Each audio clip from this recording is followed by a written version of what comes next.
Hi, this is Rabbi Chaim Kaufman. Welcome to our 244th installment of the Torah portion of the week. We are holding by Parshas Chayei Sarah. Talks about Sarah's death, purchase of a burial site. Talk about finding a wife for Isaac, and the whole criteria for Eliezer, and the whole thing, right? The whole long thing here about finding a marriage partner for Yitzhak, and then we see at the end that Abraham marries another woman called Keturah, who's very Hagar, who goes through the genealogy, and Avraham dies. Right, I want to look at one thing, the beginning of the Parsha, and that is the purchase of a burial site. Now, it spoke way back when, very beginning of all these videos on the Parsha. Spoke about the importance of being buried. Certainly for a Jew. And no question, a Jew has to go in the ground, right? Go back to the dust. It's part of atonement, right? As well, Torah says, you were born from the dust, you come back from the dust, you go to the dust, then you're going to get judged. We spoke about all that. I want to speak one other aspect. There could be many aspects here. But one specific thing. Says Moiv Rebbe, Arav Agon Moshe Machlit, this should be well. And he brings down and Chochmah V'das in his commentary on Chumash. And he says like this. He went to South Africa. And when he was there, see, we're going to tie this connection to the fact that when Rasul was in South Africa, they were burying non-religious Jews next to religious Jews. Now here the Torah says that Abraham's looking for a fitting place for Sarah to be buried. So Rasul tells the following story. He tells the following story. And that is, there was the head of the Chevra Kadisha, the burial society. Every Jewish community has a burial society. And the head of the Jewish burial society wasn't religious. And they were burying secular Jews next to religious Jews. So Rasul made a whole big stink about it. And they complained. They told him he should go back to Israel. They said, mind your own business. You hate secular Jews when they're alive. You hate them worse when they're dead. And he said, I'm trying to help you over here. Why? What's the problem? He said it like this. A secular Jew is going to be buried next to a religious Jew. God's going to ask that secular Jew after 120 years, how can we keep Torah mitzvahs? So the secular Jew is going to say, come on, I grew up in South Africa, wasn't that much Judaism around. How can you expect me to keep Torah mitzvahs? What would I know about Torah mitzvahs? No one kept Torah mitzvahs. So God's going to say, hey, look at the guy sitting next to you, lying next to you. Right? Looks over. He's a Shomer Shabbos Jew. He kept Shabbos, he kept mitzvahs. So how can you say no one in South Africa keeps Torah mitzvahs? It's going to be worse for this person. In other words, in the eyes of heaven, what's Heavenly Court going to say? You don't have an excuse. You want to tell me no one in South Africa really kept very much. Says why you didn't keep very much. Problem is, someone lying right next to you kept Torah mitzvahs. So how can it be? How can you use that as an excuse?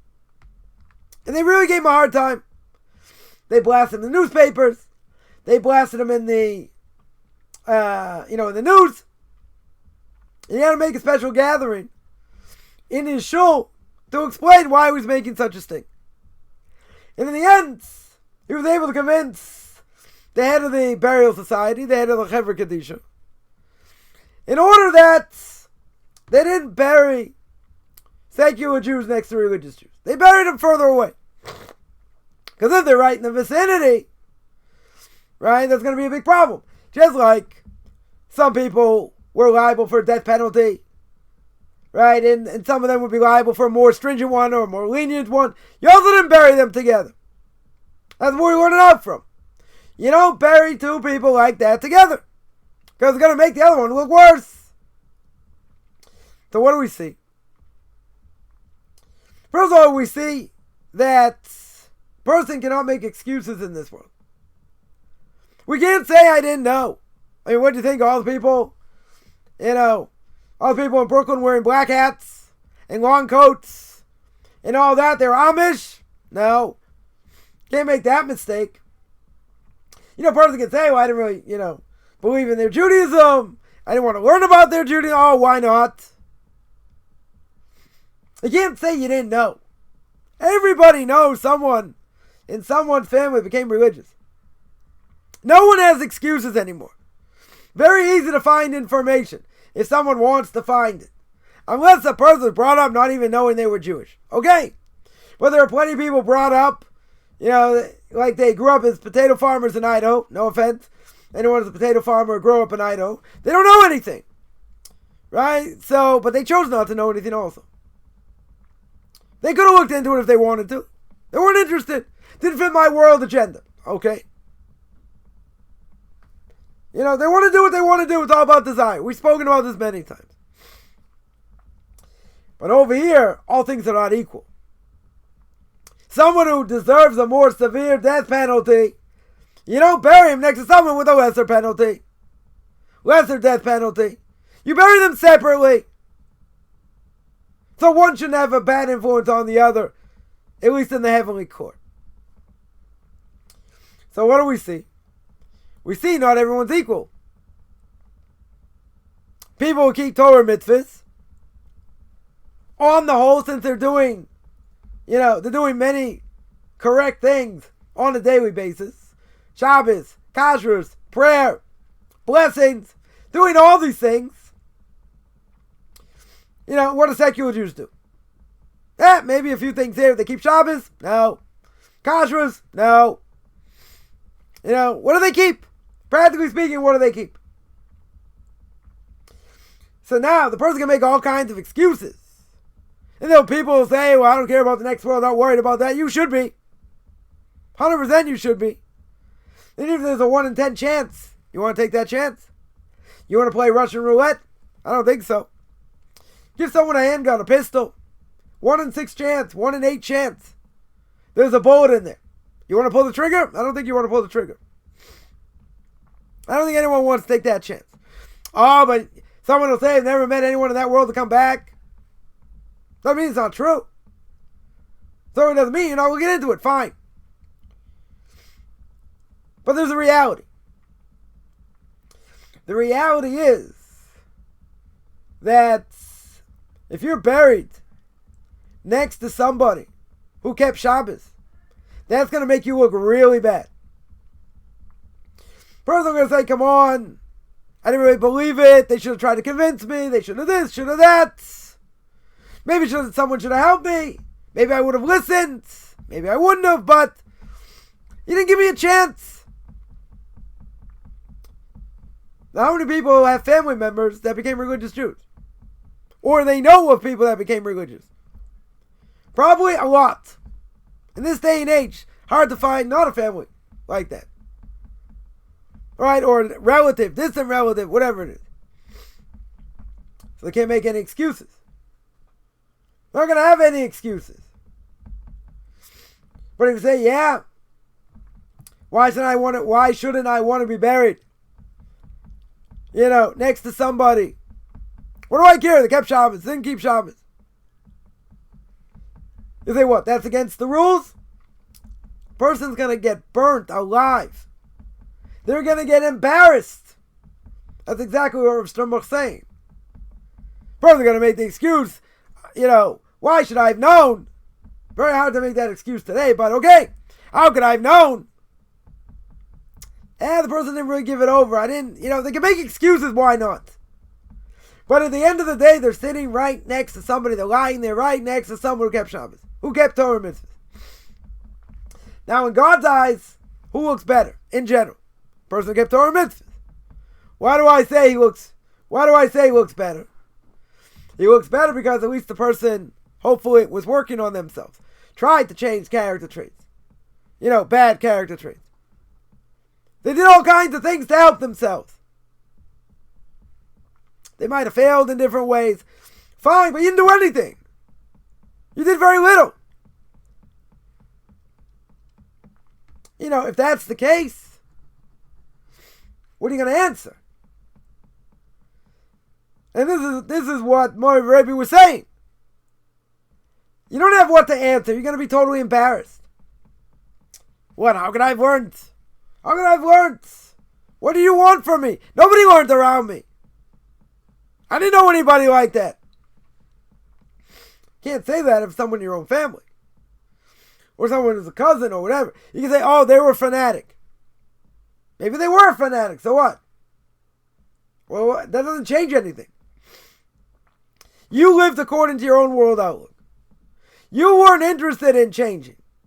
You said we can agree to disagree. That doesn't mean the Torah is not true.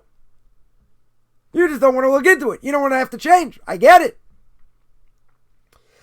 But here, two people look the same. Right? They're created b'tselem Elokim. They're created in God's image. But there's a major difference. One person's soul stinks to high heaven, and the other one's elevated, multiplied by infinity. You may not see it. You may see the person just as flesh and blood. You may just say, yeah, I remember you used to do this, or did that, or did the other thing. You're not in any way perfect. You're right, we're not perfect. Nobody's perfect. Moshe Rabbeinu wasn't perfect. I mean, it's the closest thing. Right, reached 48th level of knowledge. Out of 49. It's pretty good. We're not holding they're true. But even so, if we're working hard, and we're trying to be the best we can be, a person can say, I only see flesh and blood. I don't see a soul, I don't see anything. Now, the person can talk differently. They can act differently. And the person sees them for who they were, not what they are now. So they say, what, I should be inspired by that? You right-wing fanatical not, I should be inspired? So there's a lot of cognitive dissonance out there. You know, it's also true. But the reality is, people don't want to change because they want to change their lives. They just want to do whatever they want to do. But as we mentioned many times, how can a person play Russian roulette here? Even if there's a 5% chance that we're going to get hammered after 120, and we're going to get scrutinized for everything we've done, how can someone not be worried about that? The person will say, well, the Mishnah Pirkei Avos says, beginning of every chapter, every Jew has a portion of the world to come. Yeah. Did you read 13th chapter, Tractate Sanhedrin on the topic? How you could lose your portion of the world to come? No. He'll say, I'll get a smaller portion. Not a question about getting a smaller portion, it's about getting nothing. It's about getting everything in this world, getting nothing in the next. But see, a burial place has to be fitting for the person. It has to be fitting for where they're holding. Not for where maybe they think they're holding. Or maybe they don't care. Probably most people don't care. Just put me in the ground. Or put me in a mausoleum, God forbid. It has to be in the ground. Because the Torah says clear. Came from the dust, you go back to the dust. So we're not all equal. There's a difference between a Jew who keeps mitzvahs and a Jew who doesn't. Now you say there are Jews that keep mitzvahs, they're corrupt, they make mistakes. It's okay. That might be true. Not everybody. Not even close. We have to uphold a high standard. True. Doesn't mean we're perfect. But that's not an excuse. Because the person's going to have to answer for themselves. You know, a person can't say, well, I didn't know. How'd you not know over here? Unless you never knew you were a Jew. That might be a different issue. But even someone who's taken as a child amongst non-Jews, right, taken captive, potato farmer in Idaho, or the prairies, or wherever, I understand. They're not going to get punished as severely. But why would they want to be buried? Not saying they would, but if they were buried in the same place right nearby, someone who kept Shabbos, someone who kept Torah mitzvahs, gonna look really bad. All right, that's what Rav Sternbuch said to the head of the Chevra Kedisha, to the head of the burial society. I'm trying to save you over here, and save people from what they're gonna get slapped silly upside the head. Because they're not going to have any answers. Once you're in the world of truth, there are no answers. There are no excuses over here.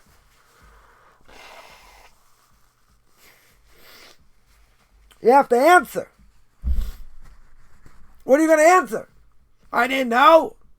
Well, look at the guy next to you. You say you didn't know, okay? But if someone nearby you didn't know, is one thing. Someone by you who did know, who did keep Torah and mitzvahs, you don't have an excuse. That's the first thing God's going to look at here.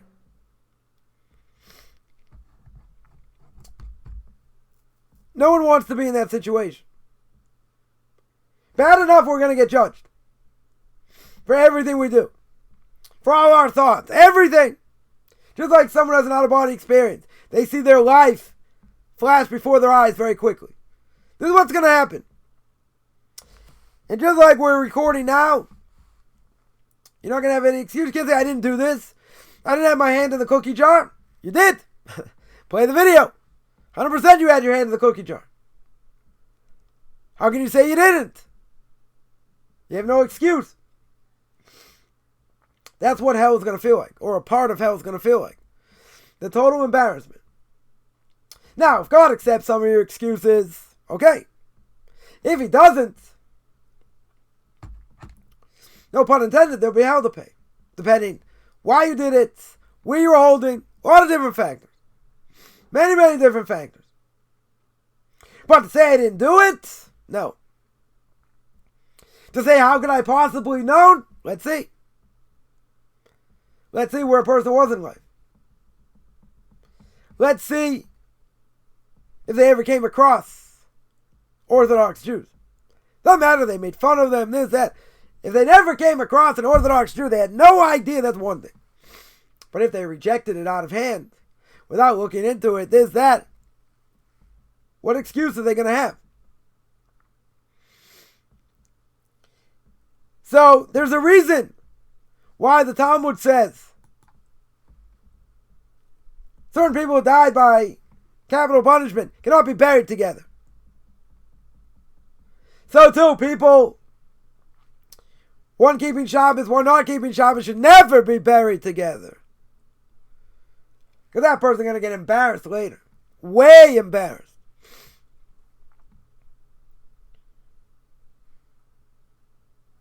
And again, what's the bottom line here?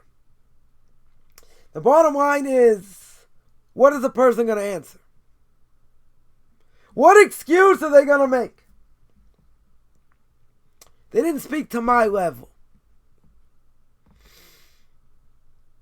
I had too much gaiva. I was too conceited to even think about it. What excuse is the person going to make? When this whole movement of people returning to Judaism. And it's very easy to get knowledge. You know, the internet, through YouTube, other classes.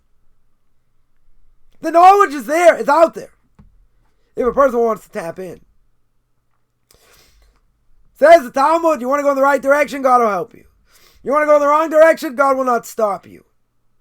So you can fool yourself. That's your fault. 100% it's your fault. And a person may try and squirm out of it, but they know they're in big trouble. How do they know? Because they're in the world of truth. They're in the world of absolute truth. That's it. Once they're in the world of absolute truth, there's no turning back. Now you understand. Problem is, it's too late. For most of us, this is the last chance our soul's going to be here. Right? Our reincarnated soul. You're not going to get another chance. This is it. You don't make the most of it now, it's over. Your soul could get obliterated. Totally obliterated. Your brother, well, I'll take my chances. Again, think of a revolver, a pistol in your hand. Six bullet holes, 6 places to put a bullet. You put one. Put one bullet in. You cock the gun, you put it to your head. You want to shoot? I don't think you want to shoot. I think you're going to be scared out of your wits. Rather than, you'll do anything else not to shoot. Why not? Very simple. Right? You have a 16% chance over here. 16.6.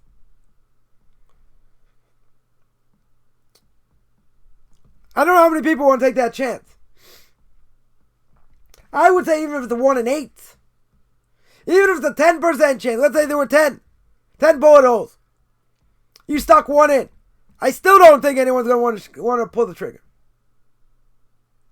Unless you're a masochist. Or you're plastered or whatever. No one's going to pull that trigger. Because there's a 10% chance it may go off. And if it goes off, guess what? Well, one advantage, you won't have to listen to me. You won't be in this world, you'll be dead. Usually I'll take my chances. I'm not worried about that. If you know what I know, I'd be worried. That doesn't mean it's not true. Doesn't mean it doesn't exist. A lot of proof out there. Of course, the person wants to look. But to say we're equal, we're not equal. Person spends a lot of their time learning, trying to better themselves, work on bad character traits.